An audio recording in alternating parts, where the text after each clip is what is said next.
Hello, I'm Brad Sherman from California's best named city, Sherman Oaks. It's an honor to be with you, and particularly an honor to be with those who are survivors of the first genocide of the 20th century. As some of you know, I'm in my 12th year of Congress, my 12th year on the Armenian Caucus, and my 12th year on the Foreign Affairs Committee. We all know what happened beginning in 1913, and I think the world knows what happened as well. To give you a recent report, last year, 6 of us introduced the Armenian Genocide resolution. I was the one who serves on the Foreign Affairs Committee, and it fell to me to get that bill through committee. On October 10th, the Foreign Affairs Committee voted to pass the Armenian Genocide resolution 27-21.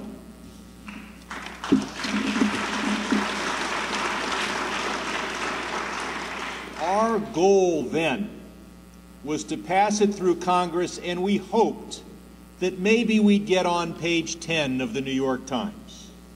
Sure, we'd be on the front page of every Turkish newspaper, every Armenian newspaper, but as far as educating the world, we hoped that we would pass that resolution through Congress and we'd be on page 10 of the New York Times, page 7 of the LA Times, and no television coverage or anything like that. We owe a special debt of gratitude to the Turkish embassy. Because of them, for days around the world in newspapers from Alabama to Zambia, the whole world learned 2 things that we alone could not have taught them.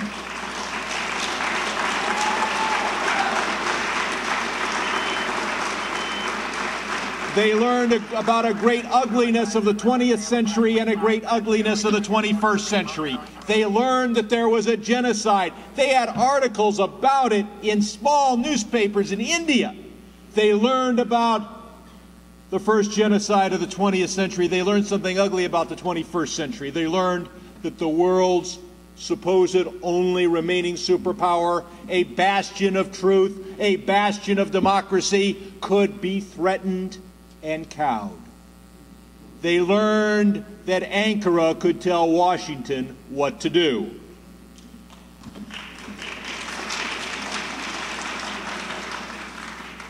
Now, we will pass the Armenian Genocide resolution, and we will pass it on the floor.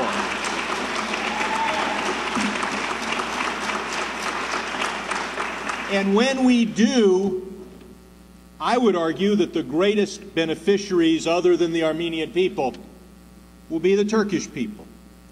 Where would Germany be today if Germans denied the Holocaust? Their ticket to becoming a modern and respected nation was acknowledging their own history. Someday, Turkey needs to enter the 21st century with clean hands, or at least a repentant heart.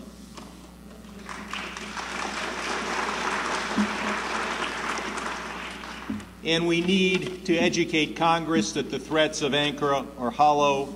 We know that Ankara has threatened Canada, France, Germany, Italy, Belgium, and Argentina. All of them had the courage to pass an Armenian Genocide resolution, and we will show that kind of courage here in the Congress of the United States.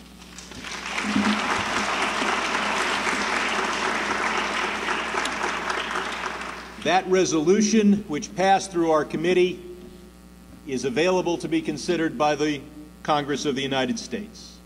But we are still up against a feeling in this country that we are weak, that our troops are in battle, are in a dangerous position.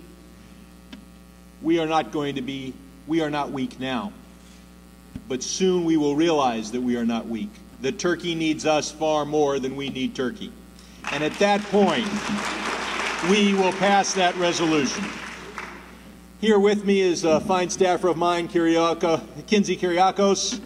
If you give him your email address or your card, I'll keep you informed on what we're doing in Congress, not only on the Armenian Genocide resolution, but on our efforts to aid the people of Armenia and the people of Artsakh. Thank you very much.